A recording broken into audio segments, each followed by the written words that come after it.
Hello, and welcome to Infidelity Tales Lab.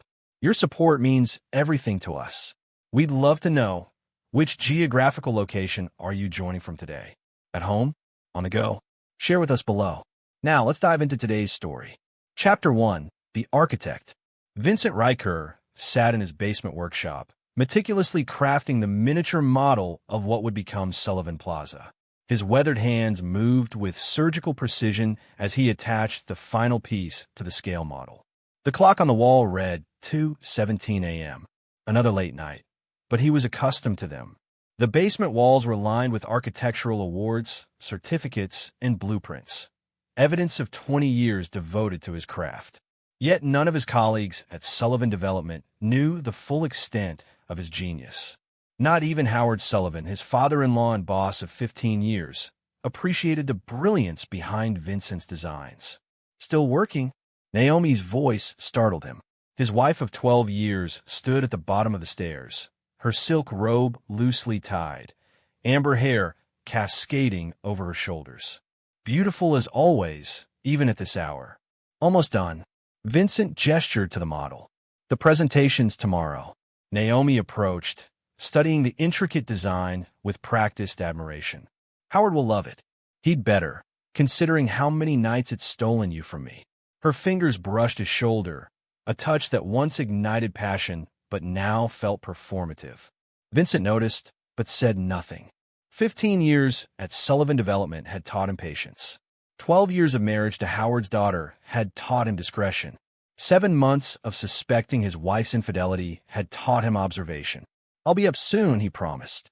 After Naomi returned upstairs, Vincent opened his laptop and checked the tracking software he'd installed on her phone.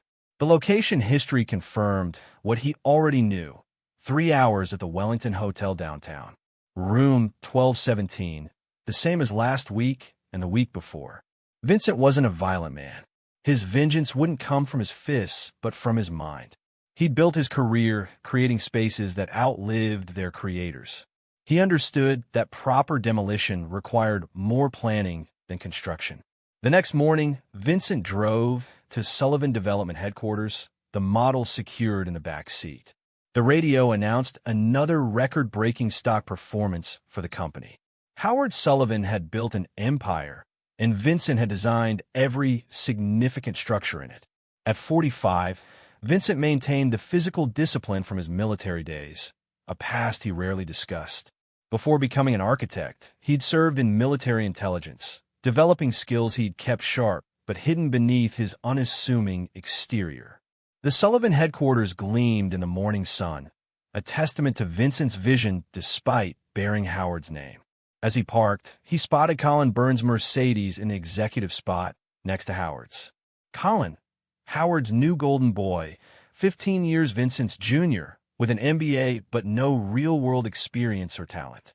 Just connections, charisma, and apparently enough appeal to seduce Naomi. Vincent carried his model through the lobby, where security guards and receptionists greeted him warmly. Despite his senior position, he'd always treated support staff with respect, unlike Howard and Colin, who barely acknowledged their existence. In the elevator, he adjusted his tie and took a deep breath. Today wasn't about confrontation. It was about confirmation. Then the real work would begin. Chapter 2. Fault Lines. The boardroom fell silent as Vincent unveiled the model of Sullivan Plaza, a revolutionary design combining sustainable architecture with cutting-edge aesthetics. Howard Sullivan studied it with narrowed eyes, while Colin immediately began pointing out perceived flaws. "The eastern support structure seems unorthodox," Colin remarked with unearned authority. "Wouldn't a traditional approach save costs?" Vincent maintained his composure. "The eastern support is actually the key innovation. It reduces materials by 30% while increasing structural integrity. I've had 3 independent engineers verify the calculations." Howard waved his hand dismissively. "It's too experimental. We're not in the business of architectural experiments, Vincent. We're in the business of profits." 15 years of this. Howard taking credit for successes while blaming Vincent for any complications. Vincent noticed the exchange of glances between Howard and Colin. Something felt different today. More final.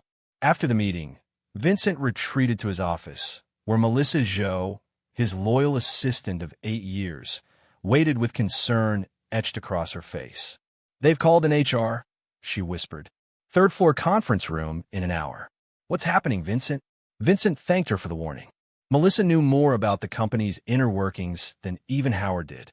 Her father had been one of Howard's original investors before being mysteriously bought out for pennies on the dollar during a personal crisis.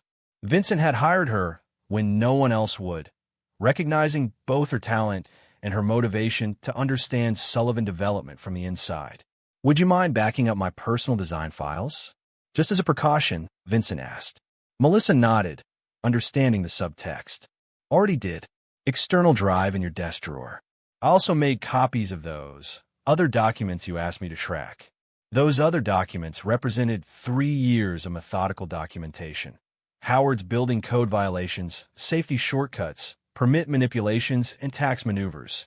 None technically illegal when viewed individually, but damning when assembled correctly. An hour later, Vincent sat across from Howard, Colin, and a nervous HR representative named Dennis. The office overlooked the Sullivan Tower, Vincent's greatest design, though Howard had accepted all accolades. "We're letting you go." "Performance issues," Howard stated flatly, avoiding eye contact. Vincent nodded calmly. "Performance issues after 15 years? Colin slid a severance package across the table. "The company's direction is changing. Your designs are becoming outdated." "I see." Vincent made no move to take the envelope. "And when did my wife decide that our marriage was similarly outdated?" The room temperature seemed to drop. Howard's expression hardened. "This is a professional separation, Vincent. Keep personal matters personal." Difficult considering how intertwined they've become. Vincent stood, straightening his jacket. "I'll clear my office by end of day." As Vincent departed, he heard Colin mutter something about taking it better than expected. Little did they know that Vincent had expected this day for months. The pieces were already in motion. When Vincent returned to his office, Melissa was waiting, her eyes red but determined. "They're letting me go too. Restructuring, they claim." Vincent nodded. "Perfect timing for both of us, then." "Perfect?" "Vincent, what are you planning?" "A redesign, Melissa. Something far more permanent than Sullivan Plaza." Chapter 3: Demolition Day. Vincent drove home with a model of Sullivan Plaza in his passenger seat, the only item he'd taken from his office beyond his personal designs. The security guards had watched uncomfortably as he left, many having known him for years. One had whispered, "This isn't right, Mr. Riker," as he passed. Home was a modernist structure Vincent had designed himself, one of his first projects after leaving the military. Howard had been impressed enough to hire him, then later to introduce him to Naomi. The house represented what Vincent had once believed was a foundation for his future. Now it felt like a beautifully designed lie. He entered to find Naomi packing his suitcases, her movements efficient and detached. She barely looked up when he entered their bedroom. "Howard called you," Vincent stated. "He was concerned about how you might react." Naomi continued folding his clothes. "This is better for everyone, Vincent. A clean break. 12 years of marriage ends with my clothes and luggage I don't recognize." She finally met his gaze. "Time for a fresh start." "For me," she said coldly. She handed him a brochure for a homeless shelter. "Until you find somewhere more permanent." The calculated cruelty confirmed everything. This wasn't an impulsive decision, but a coordinated elimination. Vincent took the brochure without comment. "Your severance should help until you find something else," she continued, her voice professionally sympathetic. "Though Howard mentioned your non-compete clause will make architecture difficult for a while." "Did he also mention that non-compete clauses aren't enforceable in this state?" Vincent watched realization flicker across her face. Or that I've maintained my military pension all these years. The one you thought I'd forfeited."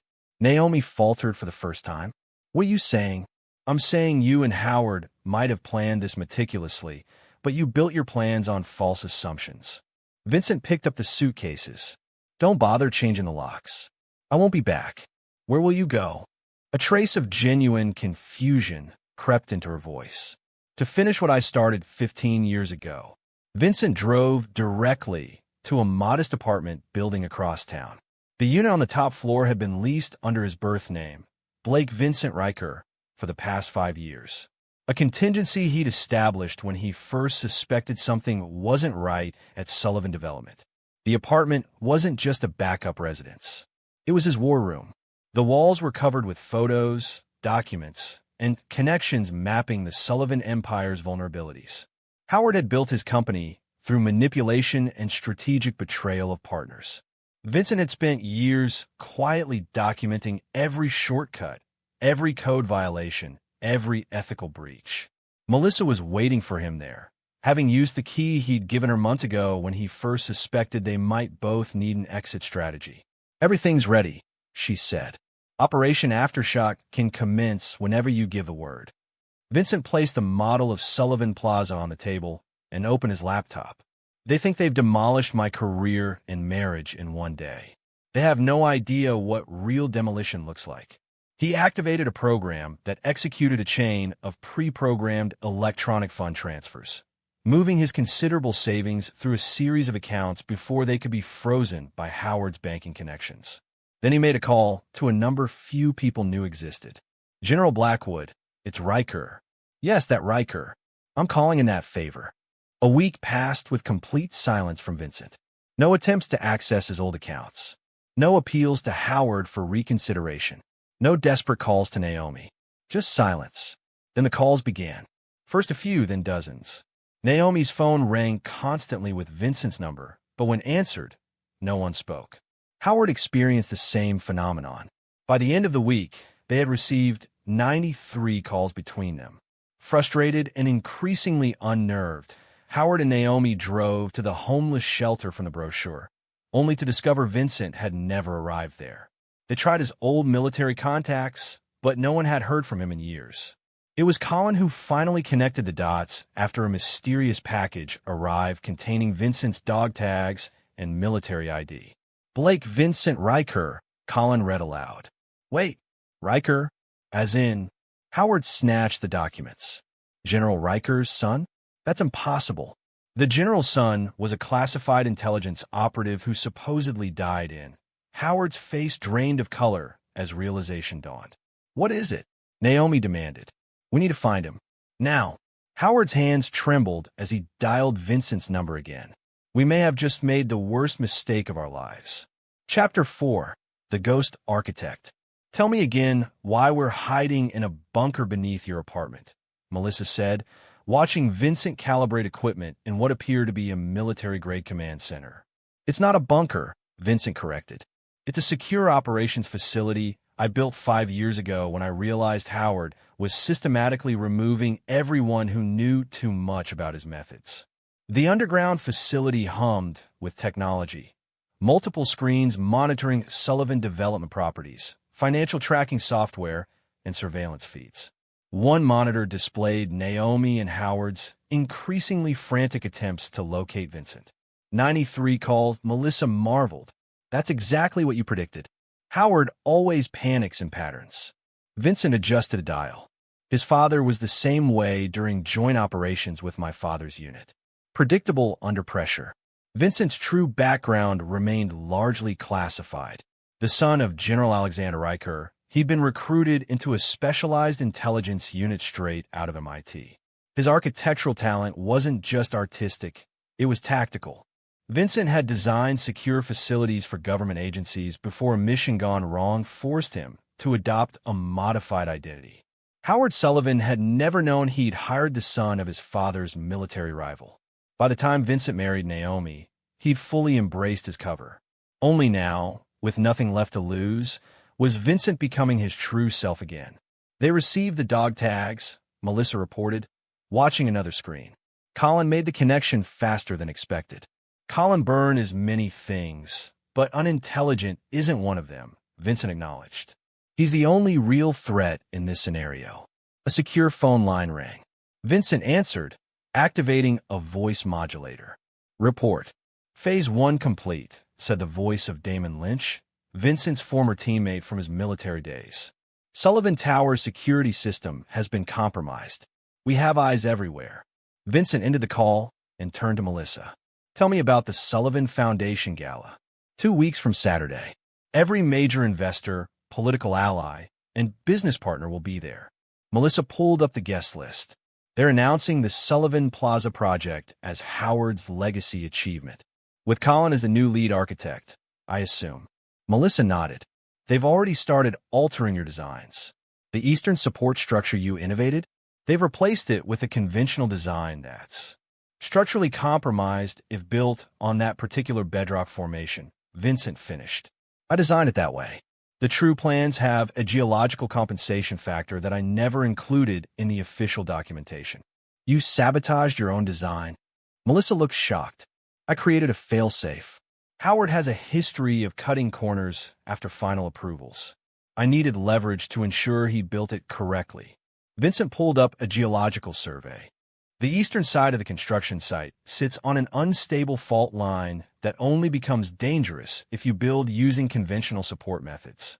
So if they build it wrong, it won't collapse immediately. But the first minor earthquake or significant vibration would trigger a progressive structural failure. Vincent closed the file, which is why we're going to ensure they never break ground with those altered plans. A notification flashed on the main screen.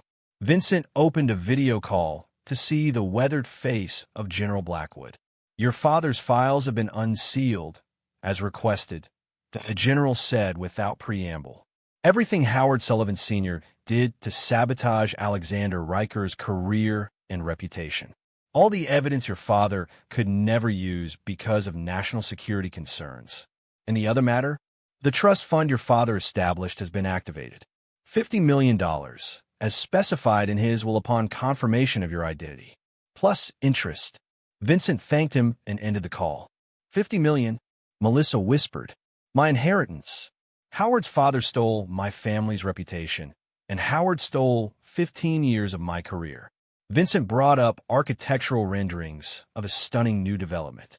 Now I'll use my father's money to build what Sullivan Development never could, and eliminate what they've already built. Ow! By becoming their salvation before I become their destruction. Chapter 5. The Prodigal Husband. Howard Sullivan paced his office, phone pressed to his ear. I don't care what it takes. Find him. The private investigator on the other end sounded resigned. Mr. Sullivan, we've tried everything.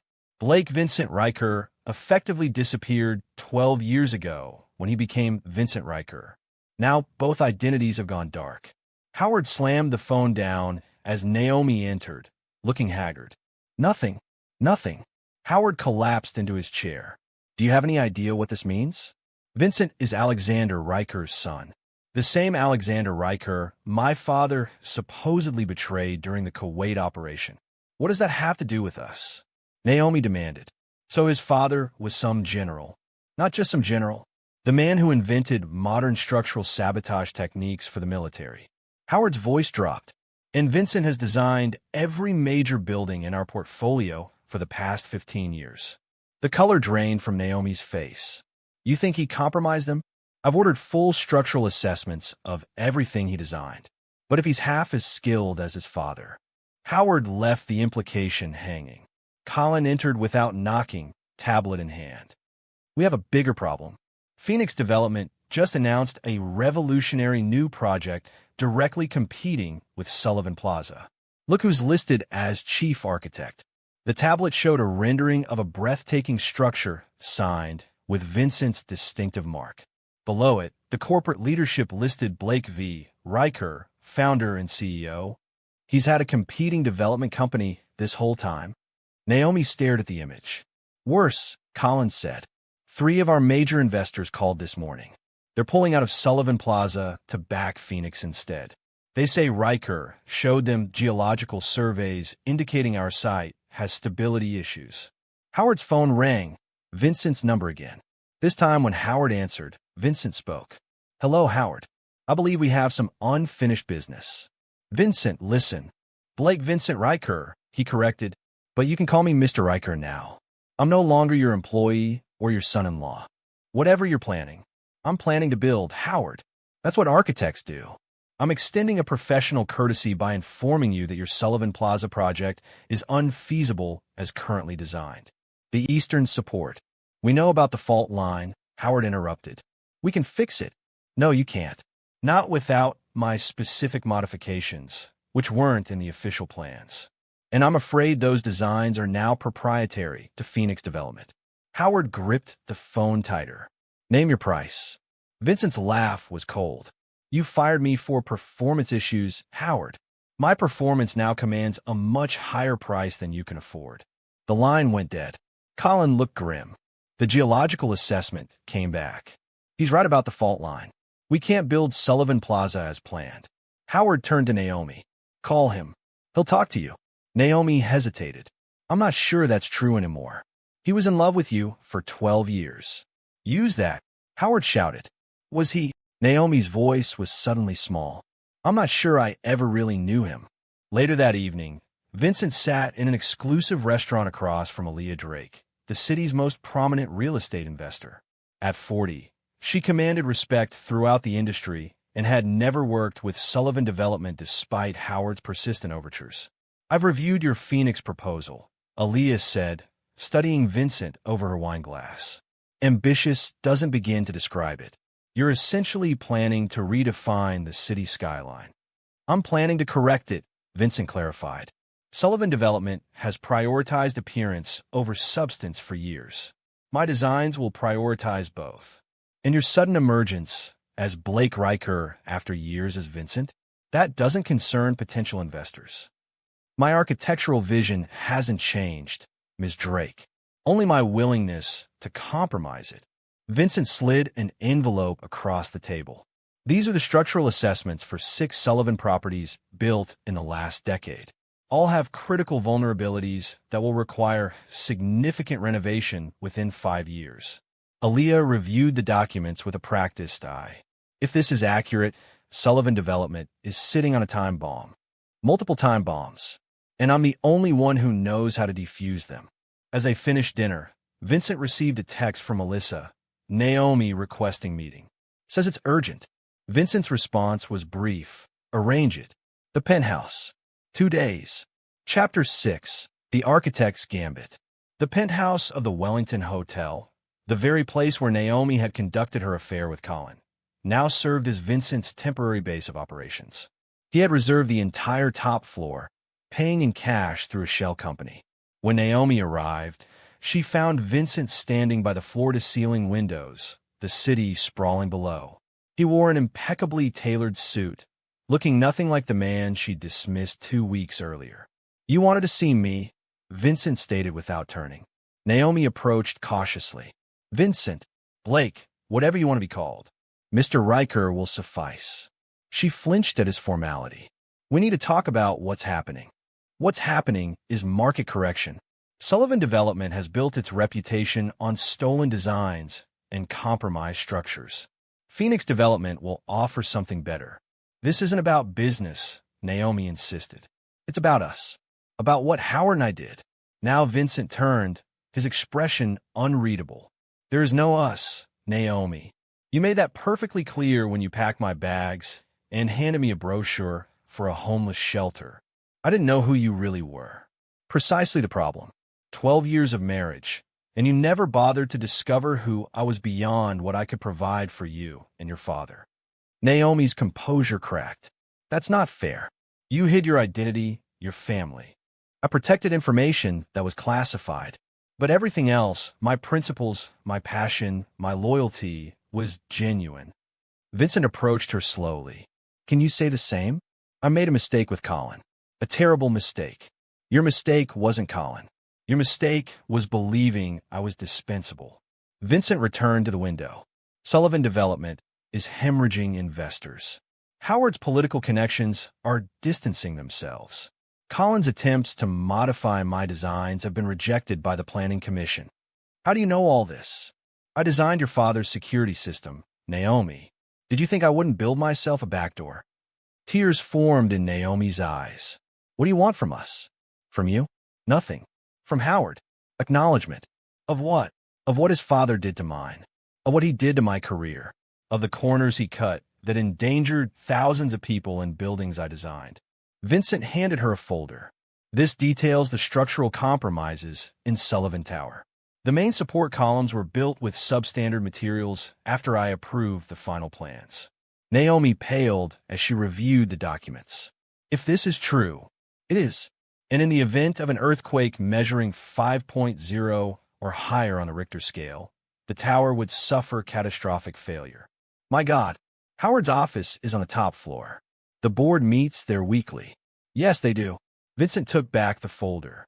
Phoenix Development has submitted a proposal to the city for comprehensive structural reinforcement of all Sullivan properties.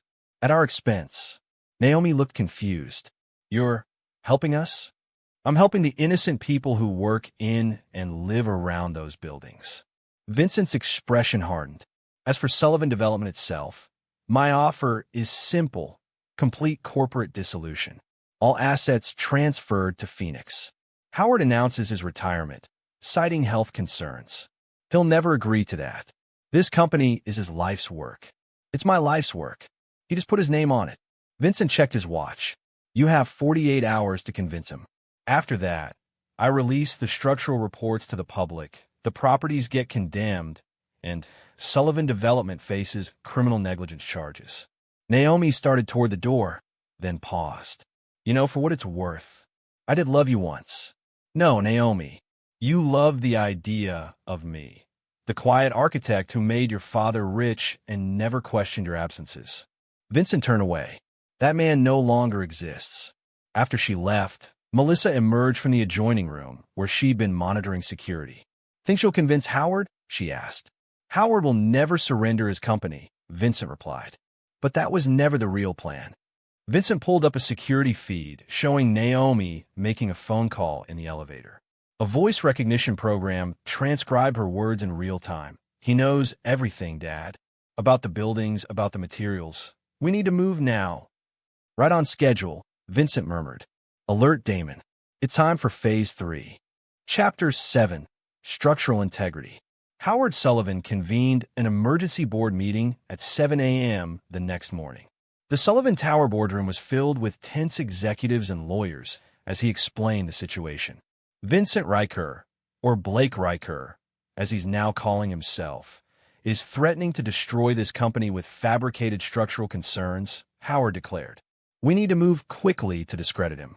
Colin projected documents onto the main screen. Our engineers have conducted preliminary assessments of our properties. While they haven't found evidence of imminent danger, they admit that certain anomalies exist in the structural designs. Anomalies that only the original architect could fully explain, added Patricia Winters, the company's chief legal counsel. Mr. Sullivan, I must advise caution. If these concerns are legitimate and we dismiss them, they're not legitimate. Howard slammed his fist on the table. This is corporate sabotage by a disgruntled ex-employee, who happens to be the son of General Alexander Riker, Colin reminded the room. A man with significant governmental connections. Howard glared at him. Whose side are you on, Byrne? The side that doesn't end up in prison for criminal negligence, Colin replied evenly. I've been reviewing Vincent's personnel file. Did you know he maintained top-secret clearance throughout his employment here? The boardroom fell silent as implications sank in. What exactly are you suggesting? Howard demanded. I'm suggesting that Vincent Riker may have been more than just your architect all these years. Before Howard could respond, the building's emergency system activated. Alarms blared as the automated voice announced, Structural Integrity Alert. Please evacuate immediately using designated emergency routes. Confusion erupted as board members gathered their belongings. Howard tried to restore order. Everyone stay calm. This is obviously Riker's doing, some kind of hack into our systems. The building shuddered subtly. Small particles of dust descended from ceiling tiles. Patricia Winters stood firmly. Heck not. I'm leaving. I suggest everyone do the same. As the room emptied, Howard's phone rang. Vincent again. What have you done? Howard demanded. I've activated the monitoring system I installed in Sullivan Tower 3 years ago, Vincent replied calmly. The one you refused to pay for officially, so I implemented it anyway. It's detecting unusual stress patterns in the eastern support columns, exactly as predicted. This is illegal. I'll have you arrested for potentially saving hundreds of lives. The system is sending its data directly to the Department of Building Safety as we speak. They're dispatching structural engineers now. The building trembled again, more noticeably this time. That wasn't an earthquake, Howard. That was material fatigue. The substandard concrete you substituted after final inspections is beginning to fail under normal stress loads. Howard looked out the boardroom windows to see people streaming out of the building onto the street below. You won't get away with this. Whatever game you're playing. This isn't a game, Vincent interrupted. It's an intervention. Sullivan Tower is becoming unsafe and will be condemned by this afternoon. Sullivan Development will face investigations into every property in its portfolio. Your company is finished, Howard. Then I'll take you down with me. You designed these buildings. Your reputation. My reputation is secure. I've already provided authorities with documentation showing my original designs were altered after approval, including your signatures on the change orders. The line went dead as another, stronger tremor shook the building. Howard finally joined the evacuation, his face ashen. By nightfall, Sullivan Tower had been evacuated and surrounded by emergency vehicles. News helicopters circled overhead as officials from multiple agencies assessed the structure. The city's Department of Building Safety had issued emergency inspection orders for all Sullivan Development properties. Vincent watched the coverage from Phoenix Development's newly established headquarters across town.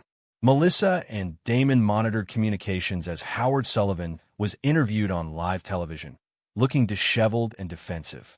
Mr. Sullivan denies allegations of structural negligence, the reporter summarized, but sources within the department confirm that preliminary findings show significant deviations from approved architectural plans. Melissa muted the broadcast. The stock is in free fall. Sullivan Development has lost 60% of its value since markets opened. In Phoenix, Vincent inquired, up 38% after announcing the emergency reinforcement program, Damon reported. The mayor's office is calling you a public safety hero for exposing the issues. Vincent nodded, watching Sullivan Tower on the screens. Howard will try to salvage what he can, probably attempt to sell remaining assets before they're frozen. Already happening, Melissa confirmed. 3 subsidiary companies have initiated paperwork for rapid ownership transfer. To whom? Shell corporations that ultimately trace back to Colin Byrne. Vincent smiled slightly. So Colin's making his move earlier than expected. Good. Damon looked confused. I thought Byrne was adversarial. Colin Byrne is ambitious, unethical, and sleeping with my ex-wife, Vincent acknowledged. He's also predictable and financially overextended. By attempting to acquire Sullivan assets, he's walking into the final phase of my plan. Vincent brought up documents on the main screen. These are the hidden liens I placed against all Sullivan Development projects over the past 5 years. Small, strategic investments made through various intermediaries. Individually insignificant, but collectively, you own controlling interest in the debt structure, Melissa realized. If Sullivan defaults. When Sullivan defaults, Vincent corrected, those assets don't go to Colin Byrne. They come to me. Chapter 8. Counteroffensive. Colin Byrne considered himself a master strategist. As chaos engulfed Sullivan Development, he methodically positioned himself to emerge from the wreckage with the company's most valuable assets. Howard had practically handed him control during the crisis, too consumed with saving his reputation to notice Colin's maneuvering. What Colin didn't expect was to find Vincent Riker waiting in his office at midnight. Breaking and entering now, Riker. Colin maintained his composure despite his surprise. It's not breaking when you have the access codes, Vincent replied, seated comfortably in Colin's chair. You've been busy today. 5 property transfers, 3 asset reallocations, and a very interesting wire transfer to a Cayman account. Colin poured himself a drink. I suppose you're here to gloat. You've destroyed Sullivan. Congratulations. Sullivan was destroying itself long before I intervened. I merely accelerated the timeline. Vincent indicated the chair opposite. I'm here to discuss your next move. My next move? Colin laughed. I'm salvaging what I can from this disaster. Self-preservation, while abandoning Howard and betraying Naomi in the process. You two make a perfect match. Loyalty isn't either of your strong suits. Colin's expression hardened. Let's dispense with pretense. We both know this was never about buildings. This was about Naomi choosing me over you. Vincent's smile was cold. Is that what you believe? That I orchestrated the downfall of a multi-billion-dollar corporation because my wife had an affair? He shook his head. That would be pathetic. Then what is this about? Justice. Consequences. The natural order reasserting itself. Vincent stood. Howard Sullivan built his empire by stealing other people's work. My father's, mine, countless others. You followed his example by taking what wasn't yours. Including your wife? Colin smirked. Naomi made her choice. As did you. Now you both face the consequences. Vincent placed a folder on the desk. Colin opened it to find documentation of his financial maneuvers, including the offshore transfers. How did you? I designed the Sullivan financial management system 5 years ago. Did you think I wouldn't build in monitoring protocols? Vincent circled the desk. The SEC will receive copies of these documents tomorrow morning unless you comply with my terms. Colin's arrogance faltered. What terms? Simple. The assets you've acquired return to their rightful owner, me. You resign from Sullivan Development and the industry entirely. And you never contact Naomi again. You're insane. I won't. Your alternative is federal prosecution for securities fraud, embezzlement, and conspiracy. Vincent headed for the door. You have until morning, Colin. Choose wisely. Meanwhile, Naomi paced her living room, watching coverage of Sullivan Development's implosion. Her phone rang. Howard again. Have you reached him? Howard demanded without preamble. No, Dad. Vincent isn't taking my calls. We need leverage. Something to force his hand. Naomi sank onto the sofa. I don't think we have any leverage left. He's outmaneuvered us at every turn. There must be something, Howard insisted. Some weakness we can exploit. The only weakness Vincent ever had was his loyalty to people who didn't deserve it. Naomi replied bitterly. And we destroyed that ourselves. Her doorbell rang. On her security monitor, she saw Melissa Joe waiting outside. I have to go, Dad. Naomi ended the call and opened the door cautiously. Melissa, this is unexpected. Mr. Riker sent me. Melissa stated professionally. He has a proposition for you. He couldn't deliver it himself. He's currently discussing similar terms with Mr. Byrne. Melissa handed Naomi an envelope. These are divorce papers. Mr. Riker is offering generous terms, including retention of this residence and a settlement that will ensure your financial security. Naomi opened the envelope with trembling hands. And if I refuse? There are no alternative terms, Mrs. Riker. Only consequences. Melissa's expression softened slightly. For what it's worth, I advised him to offer you nothing. The settlement was his idea. Why would he do this after everything? He said something about honoring the person he thought you were, rather than punishing the person you turn out to be. Melissa checked her watch. You have 24 hours to sign. A courier will collect the documents tomorrow evening. After Melissa left, Naomi reviewed the settlement terms. They were indeed generous, far more than she deserved under the circumstances. A note in Vincent's handwriting was attached to the final page.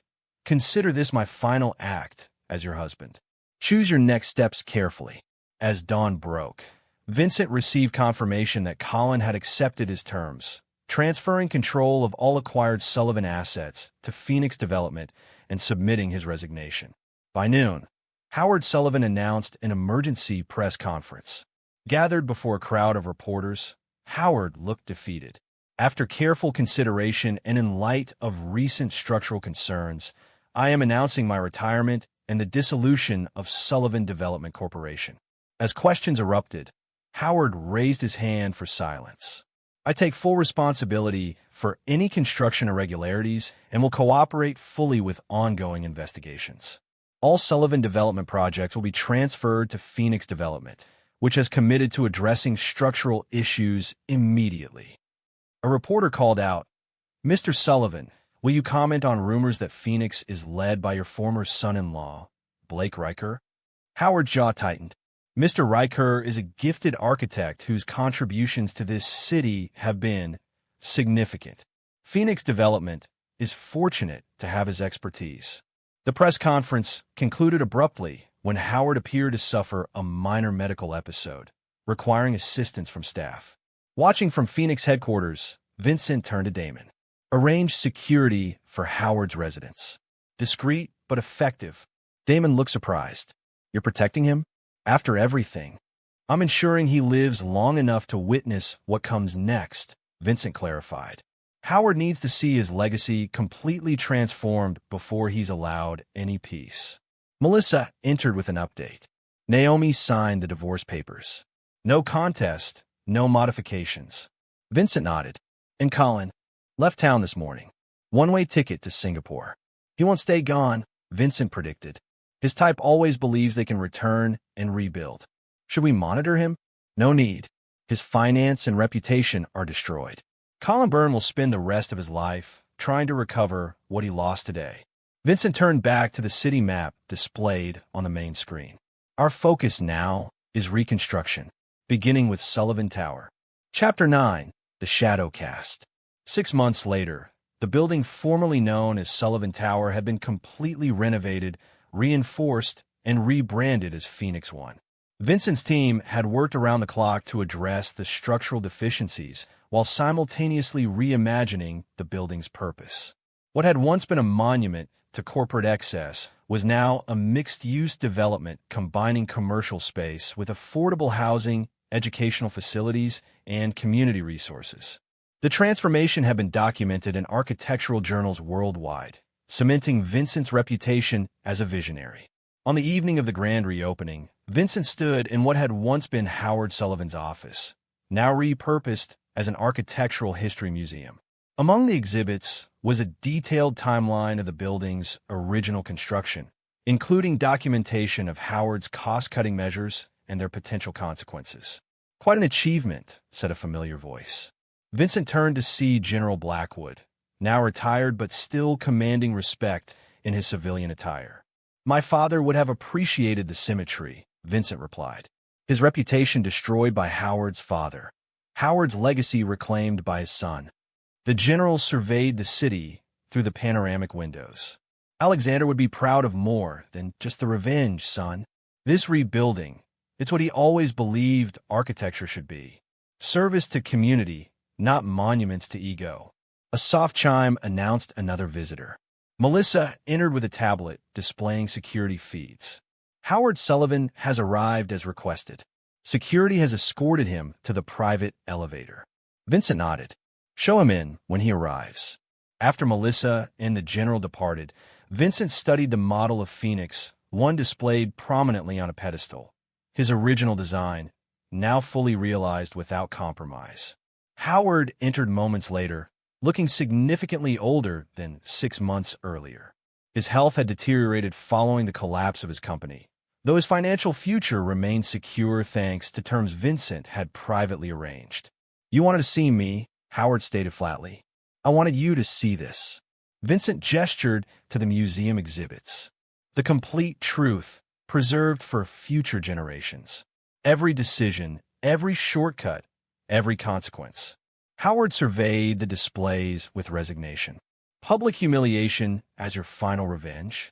Education, not humiliation. Future architects will learn from your mistakes. Vincent approached his former father-in-law. Tell me something, Howard. When did you first realize who I really was? Too late, obviously. Howard sank into a chair. There were signs I ignored. Your military bearing. Your unexplained connections. The way you sometimes knew things you shouldn't have. Yet you never questioned it as long as I was making you rich. Howard looked up defiantly. And you never revealed yourself as long as the arrangement benefited you. We used each other, Vincent. The difference is that I never betrayed you. Even now, this building stands as a testament to what we could have accomplished together if you'd valued integrity over profit. Howard gestured to the exhibits. And Naomi? Is she featured in your museum of betrayal? Naomi made her choices. She's living with the consequences. Following the divorce, Naomi had relocated to another state. Her social standing diminished, and her relationship with Colin publicly exposed and terminated. Vincent had ensured she maintained financial stability, but had otherwise removed her entirely from his life. "She asks about you sometimes," Howard mentioned. "Wonders if you'll ever forgive her." "Forgiveness implies continued engagement," Vincent replied evenly. "I've moved beyond both of you." A subtle vibration indicated Vincent's phone. Checking it, he saw an alert from his security team.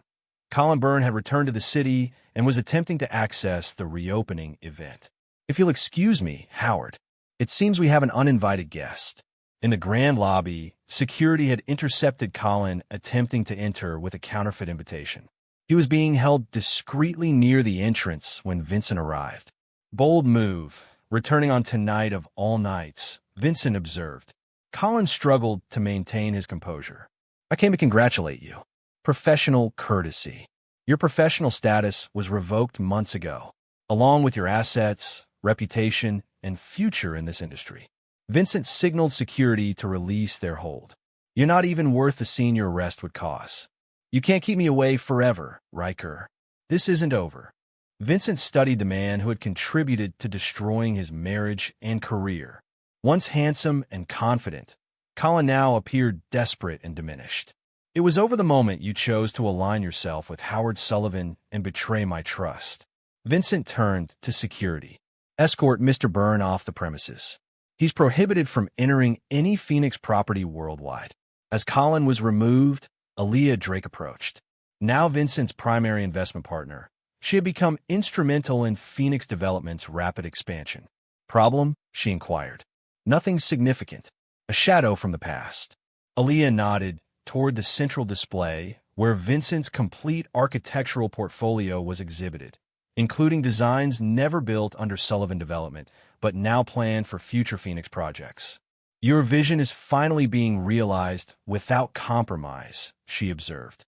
"That must be satisfying." "It's not about satisfaction," Vincent replied. "It's about integrity. Buildings outlast their creators, Aaliyah. They cast shadows long after we're gone." Later that evening, as the celebration continued below, Vincent returned to the former Sullivan office, where Howard still sat contemplating the exhibits. "You've won completely," Howard acknowledged. "Destroyed what I built and replaced it with your own vision. What now?" "Now I continue building. The difference between us, Howard, is that destroying you was never my primary objective. It was simply a necessary step toward creating something better." Howard stood with effort. "And the revenge? For what my father did to yours. That ledger is balanced. The truth is preserved. The rest is just business." Vincent extended his hand formally. "For what it's worth, I did respect your ambition once." Howard regarded the offered hand with surprise before accepting it briefly. "And I respected your talent. Should have respected the man as well." As Howard departed, Vincent remained alone in the transformed space that symbolized both his past constraints and future potential. From the windows, he could see the Phoenix logo illuminated across the city, his vision literally casting a new shadow. His phone vibrated with a text from Melissa. "Naomi attempting to contact you again. Third time this month." Vincent's reply was brief and final. No response necessary. Some betrayals couldn't be forgiven. Some shadows couldn't be erased. Vincent had rebuilt his life, not by forgetting the past, but by transforming it into the foundation for something stronger. The architect had become the master builder of his own destiny, casting a shadow that would endure long after all those who had betrayed him were forgotten. And there you have it. Another story comes to an end. What did you think? I'd love to hear your thoughts in the comments below. If you enjoy this story, consider joining our community by subscribing. It means the world to us. For more stories like this one, check out the recommended videos on screen. And I'll see you there.